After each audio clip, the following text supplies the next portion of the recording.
Hello, I am Angel, and this is my new YouTube channel.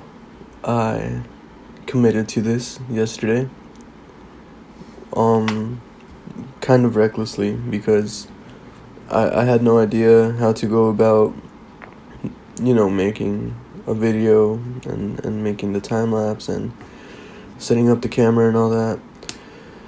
But we made it work, and we have room to improve for sure, and we'll make those changes as time goes on.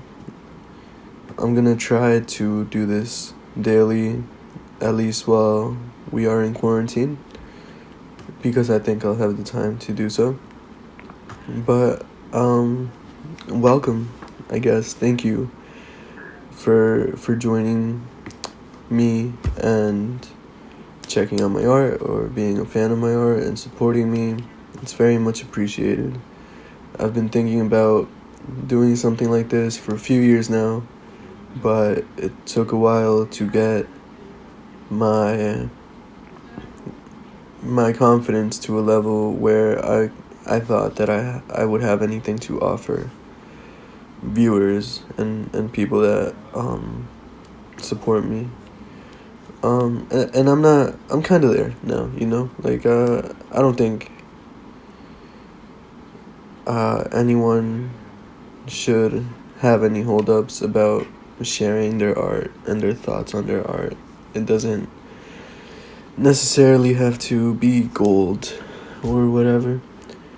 Just, share. It's a beautiful thing to share, and that's about it, and I don't think it needs any more justification than that. So here we are, and here is a cool little painting that I just finished up, and it turned out alright. I had fun making it, and I think it'll be fun for me to kind of watch the process with you guys, and let's see how it goes along the way. So let's see if I can catch up real quick. I made a quick sketch, with the flat brush. The flat brush I think was good to draw in this underdrawing because it's very architecturally based and it has those, hard shapes, not very organic. So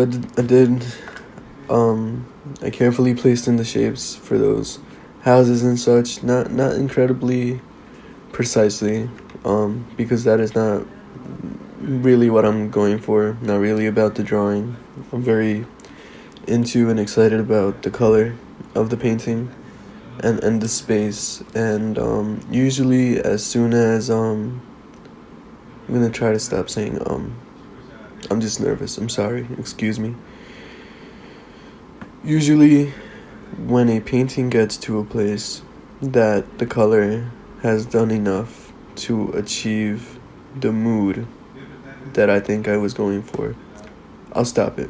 I'll call it, and that'll be it. And it's enough for me.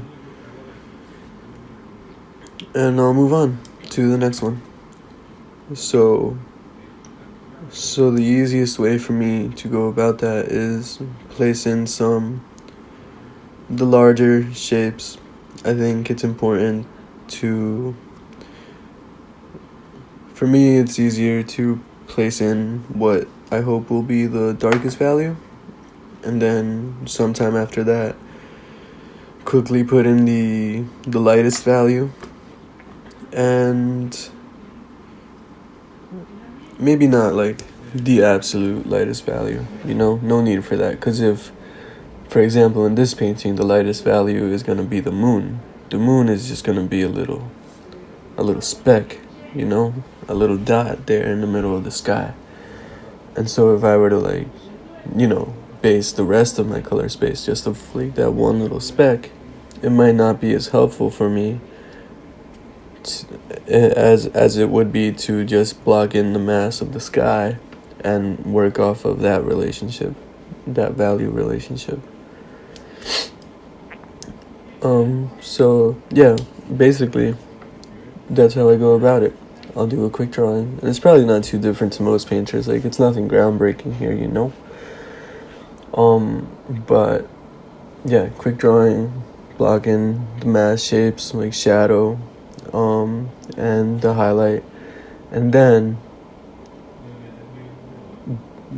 usually in like the last 20% of the painting, it's like 80% of build up. At 80% of the painting, it goes looking like not great, you know. It's nothing to get excited about just yet. And then the really fun part for me is in like the last maybe 30 minutes or 20 minutes of the painting. It just seems like those last little bits and pieces that pull it all together and help everything make sense. It just brings the painting into the realm of existing as I imagined it.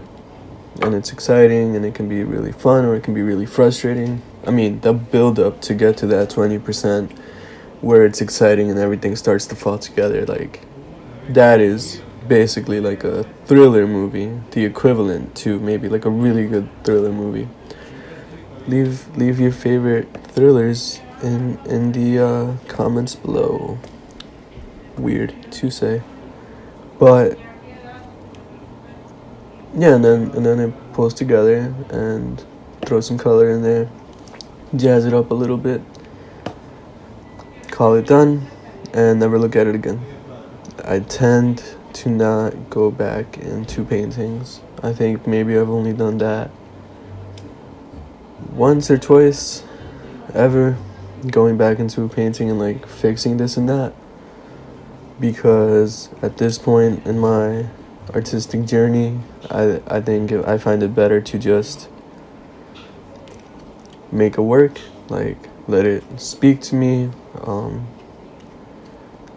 figure out what we need to do together, me and the piece, to make it work, make it beautiful, let it teach me something, help it carry me forward in my trajectory, and then leave it alone, you know. It did for me what it was going to, and then I'll take whatever teachings I got from it into the next piece. And there's a but yeah, that's it.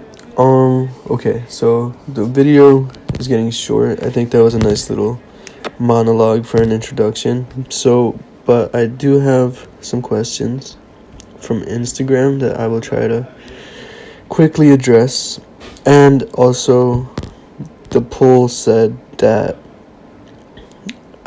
you guys wanted me to drink while I did this, and I really wanted to. I can't stress that enough, but I was running out of time, and I don't think I could have, in a very healthy way, gotten entertainably drunk enough with the amount of time I had to prepare this. Anyway, so questions. Let's see.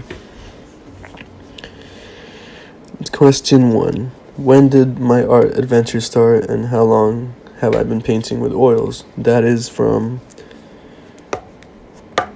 C13S13K. Okay.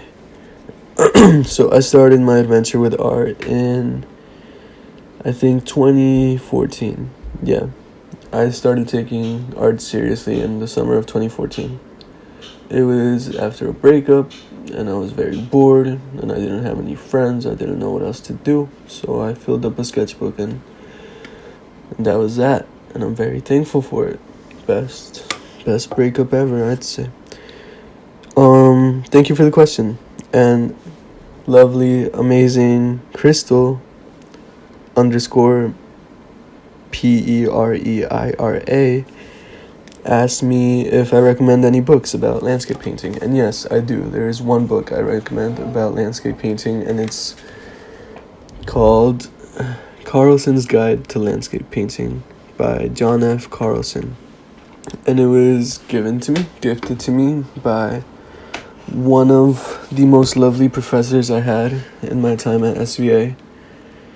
And it's probably the only art book I've ever looked to for instruction or guidance. And oh my god damn it. Yeah.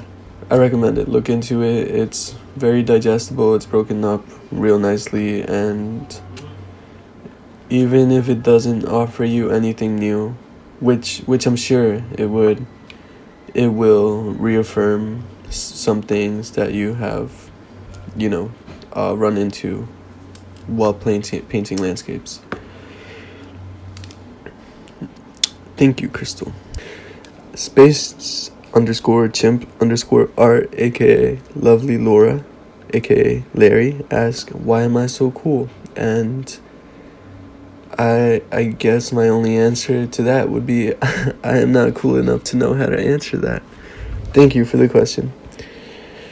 Lovisa Rongren, follow her on Instagram. I guess I'll leave these ads on the description maybe.